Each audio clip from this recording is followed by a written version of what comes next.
भाई चाहे कुछ हो जाए या कांग्रेस हारनी चाहिए, और हमने उसको हराने के चक्कर में हमने ये नहीं देखा कि हम जितान किसने लाग रहे। नवीन जिंदल तो बीजेपी का ही नहीं है, तो उनका पूरा परिवार कांग्रेस ही होया करता। मोदी ने बेरा पड़ गया इसके कोयले को डालेगा। और ये जो बात करते हैं वोट काटने वाले की, मोदी जी तो पूरे कोयले की खाना वाला ने हीरा बना के लिया और बोला भाई तो दिए तेरे पाप जा बीजेपी से लड़ ले। मोदी वाराणसी पहुंच गया, आइडिया रही हो सारे नवीन जिंदल जुंदल सारे ने पकड़ के ले गए, और मोदी ने पकड़ी एक एक करके सारे की बुद्धि और मराई गंगा मैया में 5-6 डुबकी और बोला भाई तो दिए तेरे पाप जा बीजेपी से लड़ ले। गुप्ता जी आगे कहते कि भी नल्लो वाले तुम मेरे वोट काटे। अरे गुप्ता जी पहले यो तो बताओ थारा इस प्रदेश गेल के रिश्ता है, यो तो बता दो। आप अभय सिंह जी ने जानो, अभय सिंह जी के पिताजी ने भी जानो, अभय सिंह जी के दादा ने भी जानो, अभय सिंह के छोरे ने भी जानो, ये अभय सिंह का पोता भी होना 4-5 साल में उसने भी जान जोगे। क्या साल का और क्या पीढ़ियों का अपना रिश्ता हो गया, 50 साल का 5 पीढ़ियों का रिश्ता। ये राजनीतिक नहीं, ये पारिवारिक बन जाता। सबसे पहले जी आप पहुंचने पर आप सभी को धन्यवाद कहना चाहेंगे। जिस प्रकार से बड़ी मान और सम्मान से पगड़ी पहना करके आप सभी ने हमारा स्वागत करा, उसके लिए जी आप सभी को बहुत बहुत धन्यवाद है। मैं तो जी केवल 2 ही बात कहना चाहूंगा।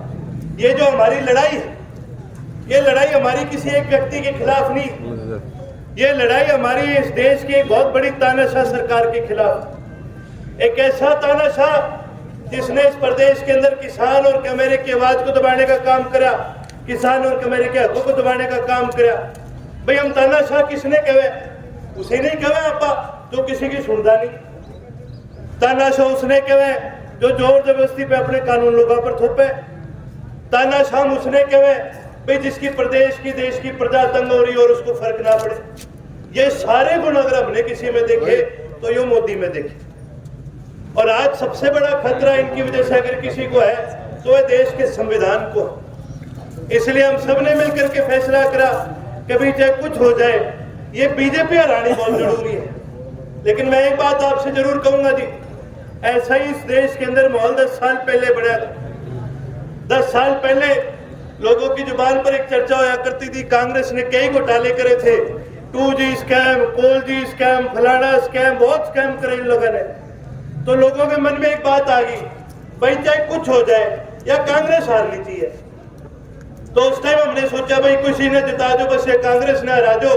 और हमने उसको हराने के चक्कर में हमने ये नहीं देखा कि हम जितान किसने लाग रहे। जननायक चौधरी देवीलाल हमेशा एक बात क्या करते थे कि भाई मेरे से नाराज हो तो कोई बात नहीं, पर या कछाड़ा से बच के रही हो। इनके घर में ना बहू है ना इनके घर में गऊ है।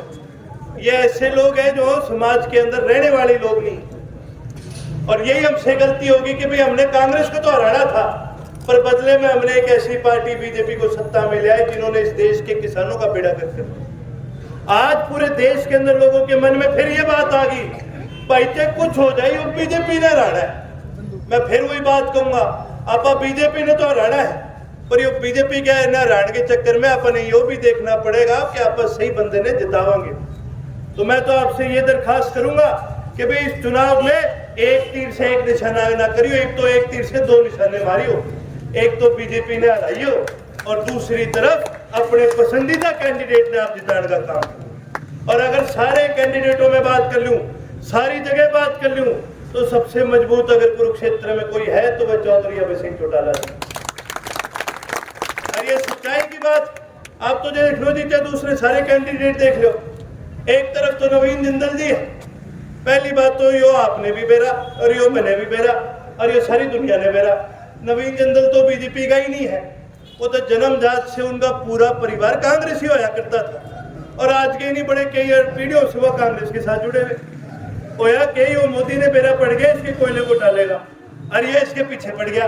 क्या करता 2014 में, भाई ये तो कोयला चोर है, यो तो सारा देश ने खा गया, 40,000 करोड़ का कोयला खा गया, यो तिजोरी में भी कोयला रखे।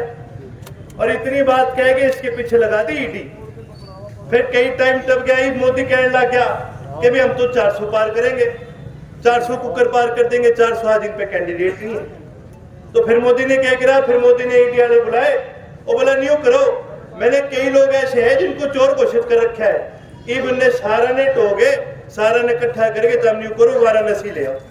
ईडी आड़े के मोदी जी वाराणसी क्या करेंगे इन्हें लाके, कहता हम लाओ तो सही, बाकी मैं आप ही कर लूंगा।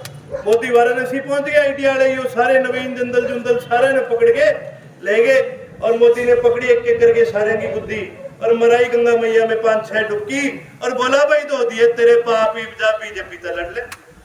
यही करे और क्या करे। जो आदमी ने कोयला पर का काला लाके था, ये भी कहा भाई हीरा आदमी है। हमने तो सुना था कोयले की खान में हीरा मिला, मोदी जी तो पूरे कोयले की खान वाला ने हीरा बना के लिया।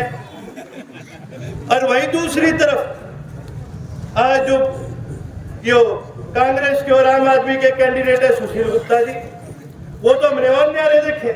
पहली बात तो जी सुशील गुप्ता मैं तो जिंदगी में पहली बार ही देखा, कड़ी गांव में जाओ थे पोस्टर दिखा तब हम भी सोचे चलो ये है गुप्ता जी मेरा तो पड़े। और फिर गुप्ता जी आगे कहते कि भी नल्लो वाले तुम मेरे वोट काटे।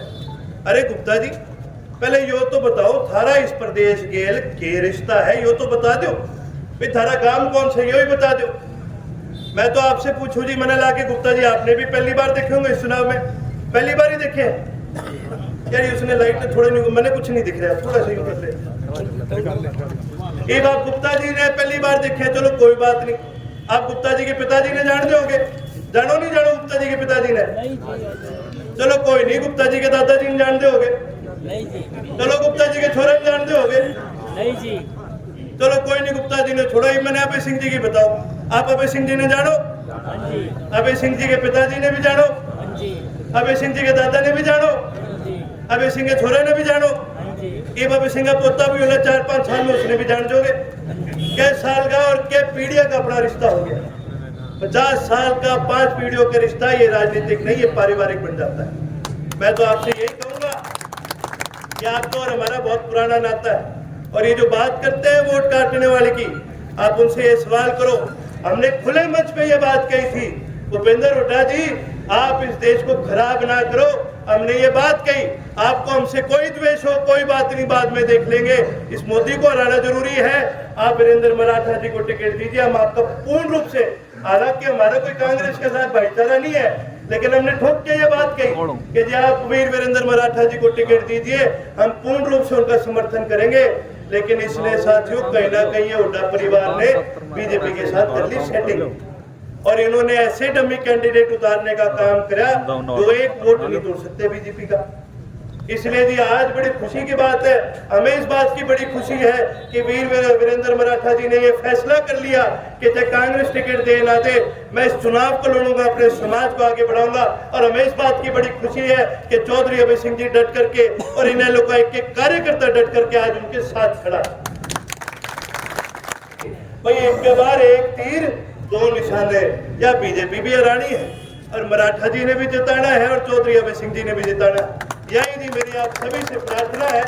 उसके साथ साथ मैं आप सभी से इजाजत लूंगा, लेकिन इजाजत लेने से पहले मेरा आप सभी से अनुरोध है कि एक बार सभी साथी मिलके मेरे साथ भी नारा लगाए और वीरेंद्र मराठा जी का स्वागत करने में भी मेरा सहयोग करे।